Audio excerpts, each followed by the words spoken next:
নমস্কার, ব্যালকনি গার্ডেনের চ্যানেলে আপনাদের সবাইকে স্বাগত। আজকে এখন যে গাছটা দেখতে পাচ্ছেন প্রত্যেকের খুব পরিচিত একটি গাছ, সেটা হচ্ছে সিঙ্গোনিয়াম। এই সিঙ্গোনিয়াম একটা সহজ সরল গাছ। যে কোনো নতুন বাগানি হোক বা কোনো এক্সপার্ট, যে কেউ এই ধরনের গাছ করতেই পারেন, কোনো অসুবিধা নেই। আমি দেখুন এই গাছটাকে কিসের মধ্যে রেখেছি। আমি এই গাছটিকে রেখেছি একটা ওভাল শেপের বড় একটা পট। তার মধ্যে অ্যাকচুয়ালি আমি ছোট ছোট 3টে ভ্যারাইটির গাছকে একসঙ্গে রেখেছি। দেখুন দেখতে কিন্তু খারাপ লাগছে না, দেখতে বেশ ভালোই লাগছে। এই দেখুন, এটা একটা ভ্যারাইটি, এইটা আরেকটা ভ্যারাইটি, আর এটা কিন্তু আরেকটা ভ্যারাইটি।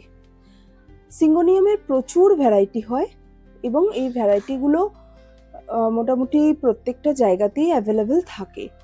আপনি যদি আপনার লোকাল এরিয়াতে খোঁজেন তাহলে কিন্তু সিঙ্গোনিয়ামের এই নর্মাল ভ্যারাইটিগুলো কিন্তু পেয়ে যাবেন। নর্মালি আমরা যেটাকে সিঙ্গোনিয়াম বলছি, সিঙ্গোনিয়ামের আসল নাম হচ্ছে সিঙ্গোনিয়াম পোডোফাইলাম, মানে পায়ের পাতার মতন দেখতে একটি পাতা, পায়ের পাতার মতন দেখতে একটি গাছ। এটা হচ্ছে সেই সিঙ্গোনিয়াম পোডোফাইলাম, কিন্তু আমরা নর্মালি এটাকে সিঙ্গোনিয়াম, শুধু সিঙ্গোনিয়াম কথাটাই বলি। এবার সিঙ্গোনিয়ামের প্রচুর ভ্যারাইটি হয়। দেখুন এখানে আমি এই টবটার মধ্যে একসাথে দুখানা গাছকে গাছের ডাল আমি বসিয়েছিলাম। দুটো গাছ একসঙ্গে এই টবটার মধ্যে হচ্ছে। এই যে ভ্যারাইটিটি দেখছেন, এই ভ্যারাইটিটা হচ্ছে সিঙ্গোনিয়াম মিল্ক কনফেটি। দেখুন এর পাতার মধ্যে এরকম প্রথমে যখন কচি পাতাটা বেরোয় তখন কচি পাতাটা সবুজ থাকে না, একটু হালকা সাদাটে ভাব থাকে এবং তার মধ্যে এরকমই গোলাপি গোলাপি দাগ থাকে, এইরকম ধরনের দাগ থাকে। আস্তে আস্তে যত পাতাটা পুরনো হয় তত পাতাটা এইভাবে সবুজের ভাবটা পাতার মধ্যে বাড়ে, সাদাটা কেটে যায় এবং পিঙ্ক এরকম ছিটে ছিটে ছিটে ছিটে গোটা গাছটার মধ্যে থাকে। এটা খুব একটা ছোট্ট ভ্যারাইটি।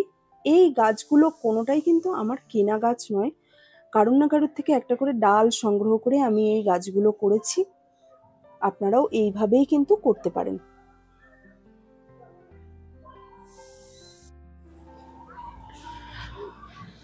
প্রথমেই আসি সিঙ্গোনিয়ামের মাটির কথায়। সিঙ্গোনিয়াম কিরকম মাটি পছন্দ করে? সিঙ্গোনিয়াম পছন্দ করে হচ্ছে একদম হালকা একটা দোআঁশ মাটি, হালকা দোআঁশ এবং বেলে দুটোর মিশ্রণ, যেখানে জল দাঁড়াতে পারবে না অথচ আর্দ্রতা বজায় থাকবে, সেরকম ধরনের মাটি পছন্দ করে। আপনার এলাকায় যদি ভালো পরিমাণে দোআঁশ মাটি থাকে তাহলে খুব ভালো কথা। যদি দোআঁশ মাটি না থাকে তাহলে মোটামুটিভাবে যে কোনো গার্ডেন সয়েল নিতে পারেন, 30% নিন, তার সঙ্গে মিশান সিন্ডার বা ঘেঁস 30% এবং 30% হচ্ছে যে কোনো ধরনের কম্পোস্ট। আমি ভার্মি কম্পোস্ট ব্যবহার করি, আপনি ভার্মি কম্পোস্ট দিতে পারেন। আমি গোবর সার ব্যবহার করি না, তাই আপনাদেরকে গোবর সারের কথা বলি না। যেহেতু এই গাছটাও মোটামুটিভাবে আমাদের ইনডোরেই থাকে, আউটডোরেও অনেকে রাখেন, সে প্রসঙ্গে আমি আসছি পরে। তাহলে গোবর সারটাকে আমরা একটু বাদই দিচ্ছি। আপনি কীরকম জায়গায় গাছটাকে রাখছেন সেটা অনুযায়ী আপনার নির্ভর করবে আপনি গোবর সার মেশাবেন নাকি ভার্মি কম্পোস্ট মেশাবেন। আর যেটা 10% পড়ে রইল, 10%-এ হচ্ছে একটু সামান্য পরিমাণ ওই মিক্সড যে সারটা, মিশ্র জৈব সার, সেইটা এর সঙ্গে মেশাবেন। তাহলে এটা হলো মাটির বিষয়। এবার হচ্ছে যে জল, কিরকম জল এই গাছ পছন্দ করে। প্রথমত হচ্ছে একদম ড্রাই যদি হয়ে যায় তাহলে কিন্তু এই গাছ মারা যেতে পারে। খুব শুকনো, একদম শুকনো করে ফেলার একে দরকার নেই। সব থেকে ভালো হচ্ছে একে একটা ময়েশ্চার এর জন্য মেনটেন করা। ময়েশ্চার মেনটেন করতে হলে আপনাকে রেগুলার জল দিতে হবে। যদি আপনার ওখানে ওয়েদার স্যাঁতস্যাঁতে হয়, বৃষ্টি যদি বেশি হয়, আর্দ্রতা যদি বেশি থাকে, তাহলে আপনি একদিন ছাড়া ছাড়া জল দিন। মোটামুটিভাবে খেয়াল করবেন যে মাটির ওপরের লেয়ারটা যখন একদম শুকনো হয়ে যাবে, আমি আপনাকে দেখাচ্ছি, মাটির উপরের লেয়ার যখন শুকনো হয়ে যাবে তখন কিন্তু আপনি এইভাবে হাত দিয়ে দেখবেন যে মাটি কিরকম আছে। মাটি যদি দেখেন ভিজে ভিজে, যেমন আমি একটু আগে একে জল দিয়েছি, সেই জন্য দেখুন এটা এখন ভিজে ভিজে রয়েছে, তাহলে একে আমি আপাতত এখন আর জল দেব না। যখন আবার শুকাবে তখন এই গাছকে কিন্তু আমি জল দেব। এই গাছকে কিরকম ভাবে কতটা আলোয় রাখবো, একে ডাইরেক্ট সূর্যালোকের মধ্যে রেখে দেব নাকি একে ইনডোরের মধ্যে রাখবো? দেখুন, সিঙ্গোনিয়াম এমন একটা গাছ, নর্মালি সিঙ্গোনিয়ামকে আমরা হাউস প্ল্যান্ট হিসেবেই ধরি, কিন্তু সিঙ্গোনিয়াম এমন একটা গাছ, সিঙ্গোনিয়ামকে কিন্তু আপনি ঘরের ভেতরে রাখতে পারেন। ঘরের ভেতর মানে আমি বলতে চাইছি ব্যালকনিতে, যেখানে পর্যাপ্ত পরিমাণে আলো আসবে। যেমন এখন দেখতে পাচ্ছেন আমার গাছগুলোতে কিন্তু ভালো রকম রোদ পড়ছে। এই রোদটা যদি সকালের রোদ হয় 2-3 ঘন্টা 4 ঘন্টা খুব ভালো হয়। যদি সকালে রোদ না পায়, বেলায় যদি রোদ পায়, সেখানেও যেন 2-3 ঘন্টা একটু রোদ পায়, ইনডাইরেক্ট ভাবে পায়। দেখুন, আমার ব্যালকনিতেই থাকে, জানলার ধারেও আপনি রাখতে পারেন, ব্যালকনিতে রাখতে পারেন, কোনো অসুবিধা নেই। যেখানে রাখবেন সেখানে দেখবেন যেন পর্যাপ্ত পরিমাণে এরকম ভাবে আলো এবং রোদ, অল্প পরিমাণে হলেও যেন রোদ আসে। আর যদি আপনি এই গাছকে উঠোনে রাখতে চান বা খোলা ছাদের ওপর রাখতে চান, তাহলে একটু খেয়াল করবেন যে একদম যেটা আমাদের এখানে যেটা মানে বৈশাখ জ্যৈষ্ঠ মাসের যে তীব্র রোদ গরম, সেই রোদটা কিন্তু এ নিতে পারে না।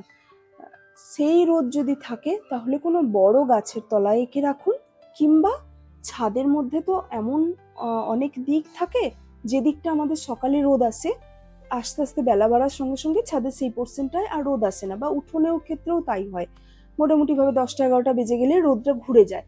তাহলে সেই রকম জায়গায় কিন্তু এই সিঙ্গোনিয়ামকে আপনি রাখতেই পারেন, খুব ভালো গ্রোথ হবে।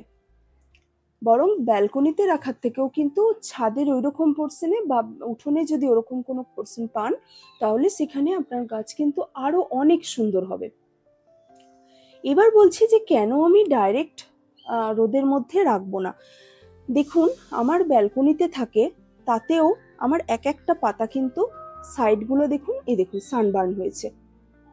এটা কিছু করার নেই, এটা একটা বড় রোগ বলতে পারেন। এর দুটো রোগ, এইটা একটা বললাম, আর একটা হচ্ছে মিলি, আমি মিলির প্রসঙ্গে আসছি।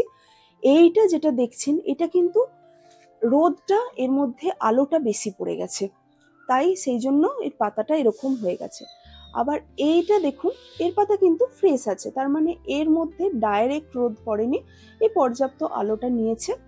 এইভাবেই কিন্তু এই গাছের, আপনাকে গাছটার সঙ্গে থেকে একটু বুঝতে হবে যে যদি পাতা পুড়ে যায় তাহলে জায়গাটা চেঞ্জ করে দিন।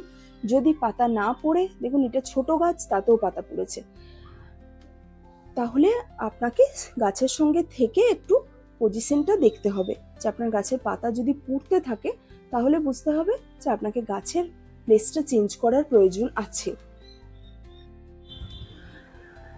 এবার হচ্ছে যে যেটা বলছিলাম রোগের কথা, সিঙ্গোনিয়ামে অন্য কোনো রোগ হয় না, এটা একটা সুবিধা, কিন্তু একটি রোগ হয়, তার নাম হচ্ছে মিলিবাগ। মিলিবাগের আক্রমণ হয়ে কি হয়, পাতার এই যে পেছন দিকগুলো দেখবেন ছোট ছোট ছোট ছোট সাদা সাদা মিলিবাগের আক্রমণ হয়েছে। যদি মিলিবাগের আক্রমণ প্রথম অবস্থায় বুঝতে পারেন, তাহলে শ্যাম্পু, যে কোনো কম দামি শ্যাম্পু ব্যবহার করুন, গাছে দেওয়ার জন্য কোনো দামি মাইল্ড শ্যাম্পুর প্রয়োজন নেই।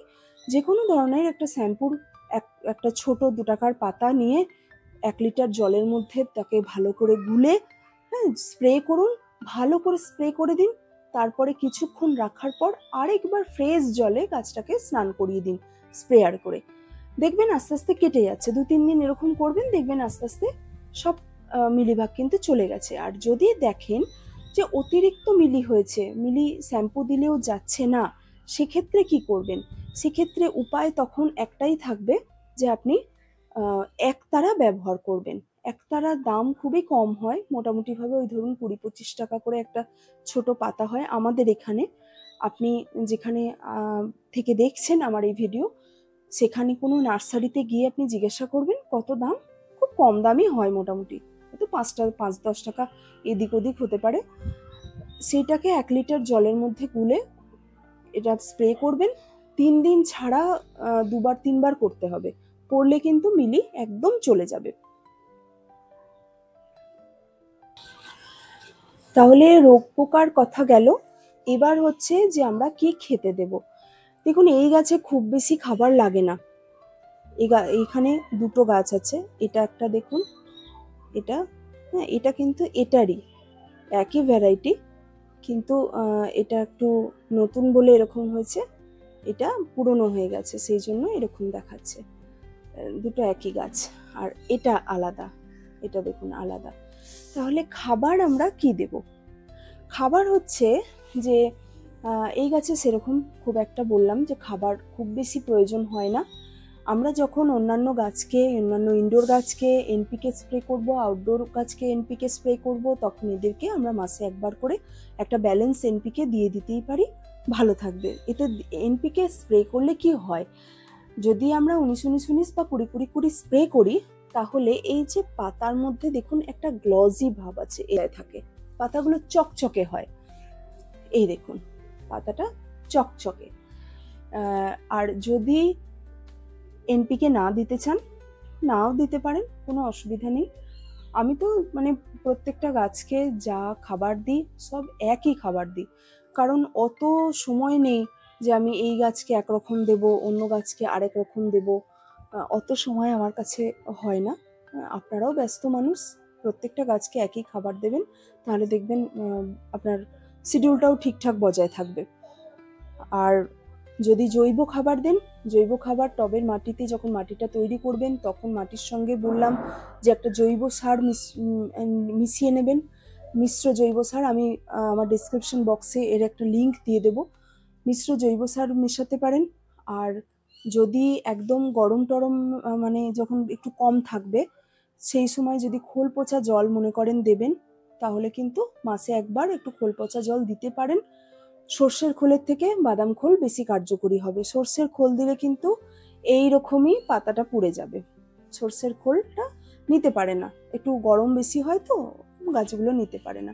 এর থেকে ভালো হচ্ছে বাদাম খোল দেওয়া। বাদাম খোল 1 মুঠো নিয়ে রাতের মধ্যে ভিজিয়ে রেখে দেবেন, রাত থেকে মোটামুটি 24 ঘন্টা ভিজুক, হ্যাঁ তাও হবে। রাতে মানে সন্ধ্যেবেলায় ধরুন ভিজিয়ে দিলেন বিকেলের দিকে, পরের দিন সকালবেলায় দিয়ে দিন, তাও চলবে, তাতেও হবে। আর একদিন যদি রেখে দিতে পারেন তাহলে আরো ভালো। এই দেবেন। আর ওষুধ সেরকম কিছু নেই, এর একটাই বললাম যে মিলিবাগের আক্রমণ হয়, যদি মিলির আক্রমণ হয় সেক্ষেত্রে মিলির ওষুধ দিচ্ছেন।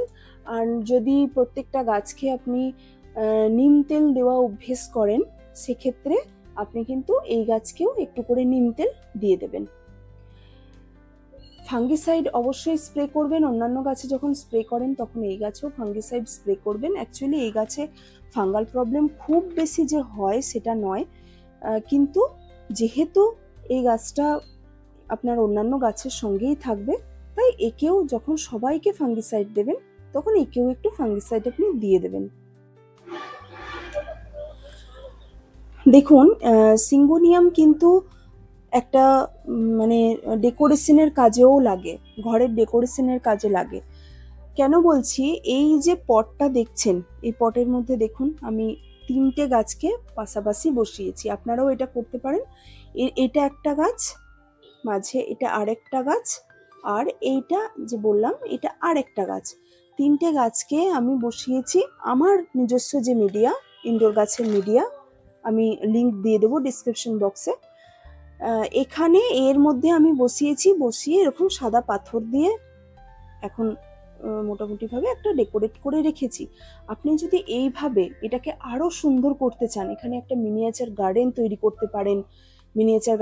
করতে পারেন, কিংবা কোনো রঙিন পাথর দিয়ে এমনি পটটাকে সাজিয়ে দিলেন, পটের বাইরের দিকটা একটু কালার করে দিলেন, একটু ডেকোরেট করে দিলেন সুন্দর করে দিয়ে, এরকম ছোট ভ্যারাইটি, এগুলো কিন্তু এই সিঙ্গোনিয়ামের এই ভ্যারাইটিটা দেখুন যেমন বড় বড় পাতা, দেখুন কত বড় বড় পাতা এর এই ভ্যারাইটিগুলো নয়, আমি এই ছোট ভ্যারাইটিগুলো বলছি। এই ছোট এই ভ্যারাইটিগুলো দিয়ে আপনি কিন্তু অনায়াসে এরকম একটা বড় পটের মধ্যে দুটো তিনটে গাছকে বসিয়ে আপনি ডেকোরেট করতে পারেন। ডেকোরেট করে জানলার সাইডে কিংবা ব্যালকনিতে আপনার একটা পছন্দের জায়গায় একে বসিয়ে রাখতে পারেন, তাহলে দেখতে কিন্তু খুব সুন্দর লাগবে। আমি গাছ বসানোর সময় আমি চেয়েছিলাম যে এই মিডল পয়েন্টটাতে অ্যাকচুয়ালি দুটো সাইডে যেমন গ্রিন থাকবে, তেমন এই সাইডটাতে পিঙ্ক ভ্যারাইটি বসাতে। এর একটা পিঙ্ক ভ্যারাইটি হয়, পিঙ্ক ভ্যারাইটির আমার কাছে এই ছোটটা নেই, আছে যেটা সেটা হচ্ছে বড়টা, আমি আপনাদেরকে দেখাচ্ছি। সে বড় গাছটা, ওটাকে মস্টিক দেওয়া আছে, তাহলে ওটা দিয়ে হবে না, ওটা এখানে হবে না। এখানে ছোট সাইজের পিঙ্ক ভ্যারাইটি আরেকটা পাওয়া যায়, সেটা আমার কাছে নেই, তাহলে আমি ওই জন্য এরকমভাবেই করেছি। এরকমভাবেই করে দেখি। আপনারা চাইলে মাঝের পোর্শনটাতে কিন্তু একটা পিঙ্ক ভ্যারাইটি দিয়ে দিতে পারেন, দেখতে ভালো লাগবে। দু সাইডে যদি গ্রিন হয় আর মিডিলটায় যদি পিঙ্ক হয়, তাহলে দেখতে কিন্তু আরো ভালো লাগবে। আমারটা যেমন হয়েছে তার থেকে অনেক বেশি ভালো লাগবে।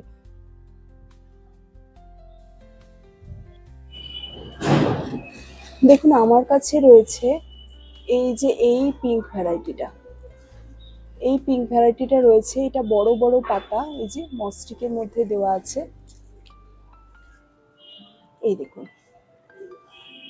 এরকম আপনি একটা গাছকে মস্টিকের মধ্যেও দিয়ে দিতে পারেন। মস্টিকের মধ্যে দিলে কিন্তু ভালোই লাগবে। এই দেখুন, এখান দিয়ে মস্টিকের মধ্যে পুরো গাছটা বাড়ছে। এই গাছটার এই পাতাটার, বিশেষ করে এই ভ্যারাইটিটার একটা বিশেষত্ব হচ্ছে এরা এরকম গুটিয়েই থাকে, ম্যাক্সিমাম টাইম গুটিয়ে থাকে। এটা গুটিয়ে থাকার মানে কিন্তু কোনো রোগ নয়, হ্যাঁ, এটা পাতাটার নেচারটাই এরকম। এই পাতাটা যখন একদম পুরোপুরি ম্যাচিওর হয়ে যাবে তখন পাতাটা খুলবে। এরকমভাবে একটা মস্টিকের মধ্যে দিয়ে আপনি বসিয়ে দিতে পারেন। ভিডিওটা কেমন লাগলো জানাতে কিন্তু ভুলবেন না। সিঙ্গোনিয়াম নিয়ে, অন্য যে কোনো গাছ নিয়ে যদি কোনো রকম প্রশ্ন থাকে আমাকে প্রশ্ন করুন কমেন্ট বক্সে, আমি যথাসাধ্য চেষ্টা করব আপনাদের প্রশ্নের উত্তর দেওয়ার। আর ভিডিওটা যদি ভালো লাগে একটা লাইক করতে, বন্ধুদের সঙ্গে শেয়ার করতে ভুলবেন না। যেতে যেতে আপনাদেরকে একটা জিনিস দেখাই। এই যে ইনি আজকে ফুটেছেন বহুদিন পর। গাছটা দেখুন, গাছটা কিসের মধ্যে আছে, আমি মিডিয়াটা দেখাচ্ছি। ক্লে বল আর হচ্ছে চারকোল। চারকোল মানে হচ্ছে ওই পোড়া কাঠকয়লার টুকরো, এর মধ্যে গাছটা আছে। গাছটা কিন্তু প্রায় মারা গেছিল, সেখান থেকে এতগুলো ডাল বেরিয়েছে। ডাল বেরিয়ে এই ফুলটি ফুটেছে আজকে। আজকে সকালে ফুলটা কুঁড়ি থেকে একদম পুরোপুরি ফুটে গেছে। আগের দিন আপনাদেরকে একটা ভিডিওতে আমি দেখিয়েছিলাম এর কুঁড়ি এসছে, কিন্তু আমি ভেবেছিলাম যে স্টিকটা আরো বড় হবে, হয়তো আরো অনেক ফুল ফুটবে, কিন্তু এটায় একটাই ফুল ফুটলো। তা আমার খুব ভালো লাগছে, একটা হলেও তো ফুটেছে। গাছটা অ্যাকচুয়ালি মারাই গেছিল, সেখান থেকে আবার সারভাইভ করেছে, করে ও এত সুন্দর একটি ফুল দিচ্ছে।